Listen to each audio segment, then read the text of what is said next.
अस्सलातु वस्सलामु अलैका या सय्यदी या रसूल अल्लाह व अला आलिका व सहाबिका या सय्यदी या हबीब अल्लाह। ताजदार ख़त्म नबूवत जिंदाबाद जिंदाबाद।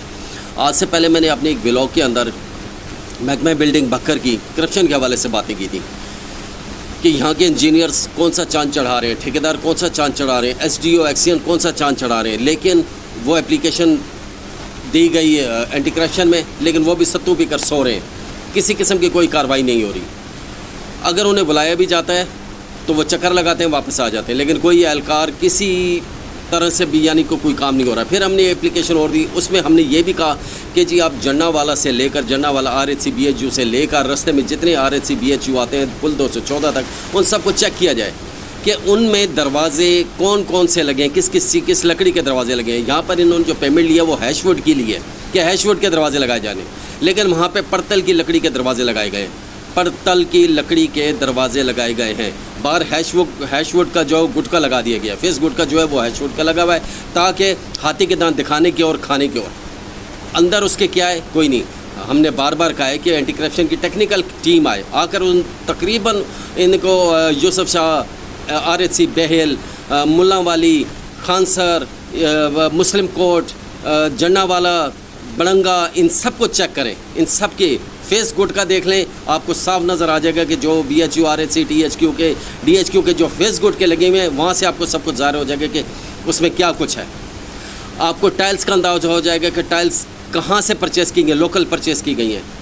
टाइल्स भी लोकल परचेज़ की गई हैं। सीलिंग को धोकर दोबारा लगा दिया गया DHQ के अंदर। मैं कौन कौन सी करप्शन इनकी बताऊँ क्या। यहाँ कर जो इंजीनियर जो सजाद मेहदी है, मेरे ज़राए के मुताबिक, जो मेरे ज़राए ने मुझे बताया कि वो शख्स क्या कहता है कि एंटी करप्शन के लोग हमारे आगे दुम हिलाते हैं, हम उन्हें पैसे इतना खिला देते हैं कि वो कुछ करने जैसे रहे नहीं। हम उन्हें तहफ़ भी देते हैं और तवाइफ भी देते हैं। ये इंजीनियर सजाद मेहदी का कहना है। तहफ़ भी देते हैं और तवाइफ भी देते हैं, जैसा वो कहते हैं उनके लिए हम लोग करते हैं। लेकिन ये एक बंदा जो सहाफ़ी है, ये जो काम कर रहा है, ये हमारा क्या कर लेगा। जिन्होंने हमारी इंक्वायरी करनी है वो तो हमारे आगे नंगे हैं, वो तो हमारे आगे कुछ भी नहीं कर सकते। तो कोई बात नहीं, जहाँ हम उन्हें 2 लाख 3 लाख देते हैं वहाँ 5 लाख दे के चुप करा देंगे, दरख्वास्त उठ जाएगी। कोई बात नहीं, उठ जाए दरख्वास्त एंटी करप्शन से, लेकिन मैं निशानदेही करता रहूँगा इंशाअल्लाह अज़ीज़। मेरा ईमान कहता है कि इसी एंटी करप्शन में से कोई तो अर्तुगरुल गाज़ी उठेगा, कोई तो महमूद गज़नवी उठेगा, कोई तो सलाहुद्दीन अय्यूबी उठेगा, कोई तो हैदर करार उठेगा जो इनकी नैया को डबो के रख देगा, कोई तो गैरतमंद अफसर उठेगा जो कहेगा कि वाकई जो निशानदेही हुई है, जो काम हुआ है, मैंने कहा आए मैं निशानदेही करवाता हूँ, एक एक चीज़ दिखाता हूँ।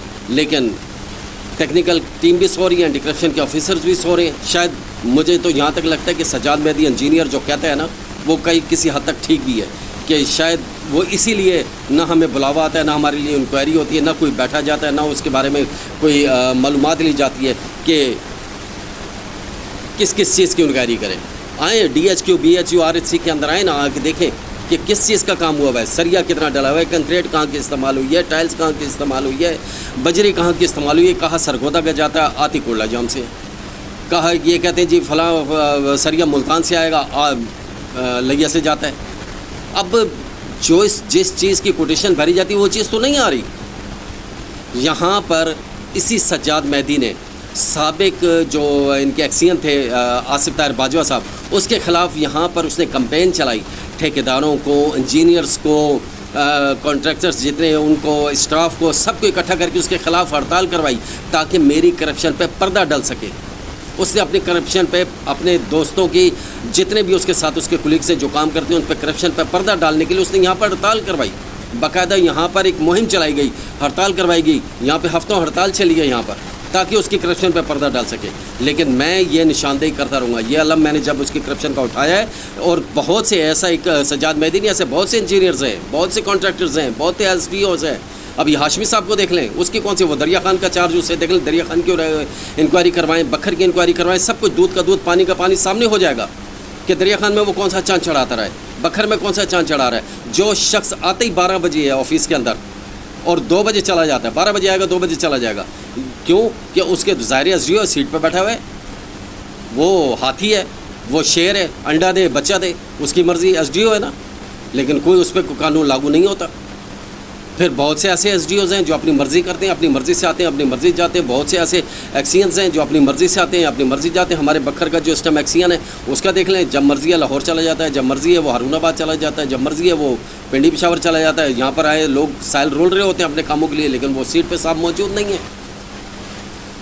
लोग एसडीओ से साइन करवाने के लिए आते, पता है जी एसडीओ साहब तो जी 12 बजे आएंगे, 1 बजे आएंगे, आएंगे या नहीं आएंगे वो उनकी मर्ज़ी है। लेकिन यहाँ पर अंधेर नगरी चौरपट राज इसी को कहा जाता है। यहाँ पे अंधेर नगरी है। यहाँ पर एप्लीकेशन दी जाती है कि जिन्हें निशानदेही की जाती है फलां फलां जगह पे एप्लीकेशन हमने दे दी है, हमने डीजी एंटी करप्शन को दे दिया है, हमने डायरेक्टर एंटी करप्शन को दे दिया है। यहाँ लेकिन दफ्तर भी सत्तू पी कर सो रहा होता है, उन्हें भी पता नहीं होता कि जी एप्लीकेशन आई हुई है, हमने इसके खिलाफ इंक्वायरी करनी है। अब रिकॉर्ड तो मंगवाएँ जनाब, आप रिकॉर्ड मंगवाएं, इन्हें कहें अपने अपने एरियाज़ का, अपने BHU का, RSC, THQ, DH को तमाम रिकॉर्ड लेकर पहुँचें। दूध का दूध, पानी का पानी, सब कुछ हो जाएगा। लेकिन उसके लिए अर्तुगरुल गाजी चाहिए, कमानदार अफसर चाहिए, सब कुछ सामने आ जाएगा। करोड़ों अरबों रुपए हुकूमती ख़जाने में जमा हो जाएंगे, करोड़ों अरबों रुपए हुकूमती ख़जाने में जमा हो जाएंगे। ज़रा आप एक दफ़ा अलम तो उठाएँ, आप भी गाजी का अलम उठाएँ, ज़रा बाहर निकलें, आपको पता चलेगा कि कितनी करप्शन इस बिल्डिंग डिपार्टमेंट के अंदर।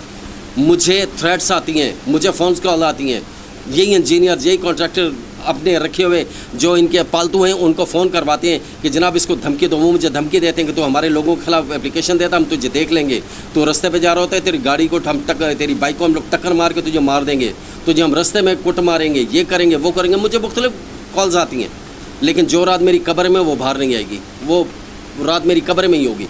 अगर इनके हाथों मेरी मौत लिखी है तो फबीहा, लेकिन मैं ये अलम उठा लिया है और ये अलम उठाकर रखूँगा करप्शन का कि इनकी करप्शन को बेनकाब करता रहूँगा मैं। ये आप ज़रा एक दफ़ा आएँ तो सही, देखें इनकी मेन तो इनकी टाइल्स देखें कि इनकी टाइल्स कहाँ से ख़रीदी गई हैं, किस किस्म की टाइल्स लगाई गई हैं, लोकल परचेस टाइल्स हैं। इनके कमोड चेक करें, इनके कमोड पे लोकल स्टैंप लगी हुई है, 40 स्टैंप्स लगी हुई हैं। इनके कमोड किसी काम के नहीं है। इनकी बिजली की वायरिंग्स चेक की जाएँ, जो अंदरून वायरिंग हुई है वो किस नेचर की है, किस किस्म की है, वो ज़रा इनकी वायरिंग चेक करें, इनकी सीलिंग्स चेक करें, इनकी कंक्रीट चेक करें, इनका बजरी चेक करें, इनका सरिया चेक करें, इनकी एम्बीज चेक करें किस एम्बीज में बनी हुई है। मैं हर चीज़ एक आम शख्स होकर, एक आम साफ़ी होकर, जिससे दूर दूर का कोई चक्कर नहीं है अपना बिल्डिंग डिपार्टमेंट के साथ, लेकिन मुझे इन अल्फाज का पता है, मुझे इस तरीके कार का पता है। तो आपकी तो टेक्निकल टीम तो सब कुछ जानती होगी, लेकिन टेक्निकल टीम में एक ईमानदार गाजी चाहिए और वो आकर इनका तिया पांचा करके रख दे कि क्या कुछ है। यहाँ से सिर्फ एक बकर, डिस्ट्रिक्ट बकर से अरबों रुपए की करप्शन यहाँ पे आपको मिल जाएगी, जो हुकूमती ख़जाने में पैसा जा सकता है। लेकिन मैंने अलम उठाया हुआ है, मैं इस अलम को इंशाल्लाह पाइंदाबाद रखूँगा और इस अलम को उठाकर रखूँगा और इनकी करप्शन को बेनकाब करता रहूँगा। आप देखते रहिए मेरा व्लॉग, बहुत जल्द मिलते हैं इनकी नई करप्शन के साथ। अपने होस्ट जिया दानिश को इजाज़त दीजिए। अल्लाह हाफिज़।